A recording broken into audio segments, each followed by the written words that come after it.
Hi everyone, Sabrina here, and I have another card for you guys for the 25 Days of Christmas card series. Today we'll be making a cute snowman card. We're using pattern paper from Recollections. This paper pad had adorable little snowman images, and one page in particular had 8 of them, and they were the perfect size for an A2 card. So I cut 2 papers from that, and it was the same image obviously, so in total there's 16 of those snowmen that I cut out, and I put 2 on each card, so I ended up with a total of 8 cards. This is a great card to reproduce. It's very easy, very fast. I did no stamping at all on this card. The only thing I end up stamping is the sentiment. After I was done cutting these, I go in with a black marker and just go around the edges of these snowmen and women.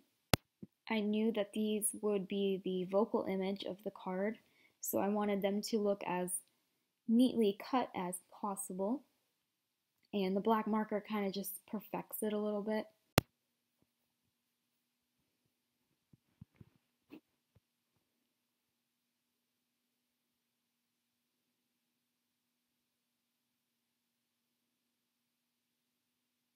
Now I'm going to be using my Martha Stewart circle cutter, and I'll be cutting a 3-inch circle out of this pattern paper from the same Recollections paper line. And then I go ahead and cut a circle out of the card base too. This is when I decided that it was too simplistic. I wanted to make this into a window card. So I lay down my card base and I open just the front flap of it. And I'll line up my hollyberry printed paper on top of this card base. And what I do is I end up putting a dot where I think is the middle of the circle, but that's not a good idea. I recommend to trace the circle from the printed cardstock to the card base. That gives you a better circle, and right here, my method obviously didn't work. So I go with a pencil and recut to make sure that you don't see that red, and it also lines up perfectly. In the end, you don't really notice it, so it wasn't a horrible mistake on my part. And I found a more efficient way. Like I said, I recommend tracing it and then cutting it with your cutter. It just looks a lot better and it lines up better. So here I am. I just think that's pretty cute. Just wanting to see if I like it as I go along. Here I'm going to take a embossing folder from, I think this company is Darius, but it has little snowflakes on it. And I'll just run that through my Cuttlebug. That red circle is actually from the card base. That was the circle we cut out. And this will actually be the inside circle of the window card on a different card base. It's going to be the same card, I just wanted some different variety. So I did 4 in this candy cane print and 4 on the hollyberry print. And here's the cream circle that I cut from that card base, and I'll use that one on the hollyberry card. So this is a Tim Holtz die that I used to cut this bow, and I'm just assembling it now using a pencil to curl the edges, and then I'll glue down those tail ends. In reality, I should have done the medium-sized bow because I feel like this one's just a little bit too small. But it does add a nice touch to the card. I thought it was way too simple for my liking.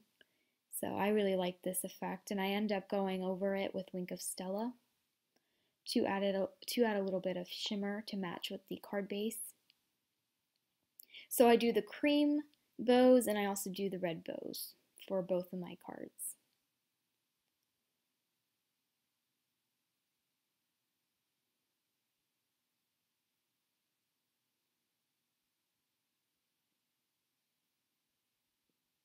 And then I'll glue down the middle part of that. These things are a bit fussy to make, especially the small ones. This was the first time using the die though, but I really like the turnout of these. I'm definitely going to be using these in more of my cards that you'll see in the 25 Days of Cards series. So here's what I meant. I went over it with Wink of Stella, and this is a brand new pen, so a lot of shimmer is coming out of that pen.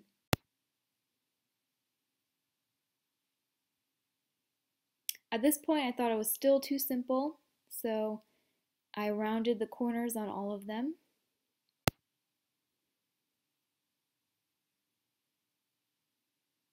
And I'll also do that to the card base.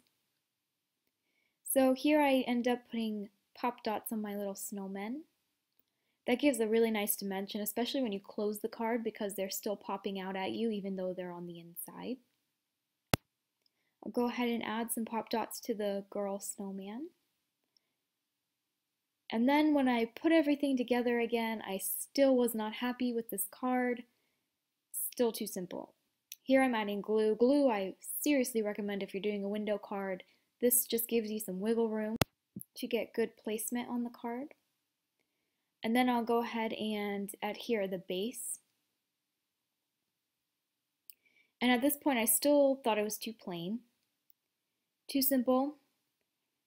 So I go ahead and I dig for a sentiment. I realized that I can't put a sentiment on the inside because the snowmen are on the inside. And I was just like, what matches this? And I noticed that I have a girl snowman and a guy snowman. So I find the perfect sentiment. It says, meet me under the mistletoe. And it'll be a really cute card to give to a significant other. And I actually end up stamping that in a green, this is called evergreen something, from Memento. And at first I cut it into a strip in both the red cardstock and the cream cardstock. And then I'll just see which one I like better, and I like it better on the holly paper. So at first I have this in that strip. I cut it down because it was covering too much of the pattern paper. And then I end up cutting it into a banner. I really enjoyed making this card because I let the paper speak for itself. I didn't add, my usual stamping. I thought this turned out very pretty. After I finished creating the banner, I glue it down with the same glue that I used to glue the circles down. And I decided I need just one more thing to tie the whole card together. And I pull out my little bitty heart punch and I go back to the cardstock from the paper line. And I don't know why I was thinking this, but I thought those were mistletoe, but they were holly berries. So I tried my best to try to get the mistletoe inside the heart. That didn't work either, but I still thought it was cute because it was a heart and it just kind of fit in with the whole romantic feel of this card. So I put it on the candy cane one and the holly berry one. And that actually completes my card. Here I'll show you, here's the holly berry one, super cute, and here's the candy cane one. So thanks so much for watching and stay tuned for day 4 of the Christmas card series.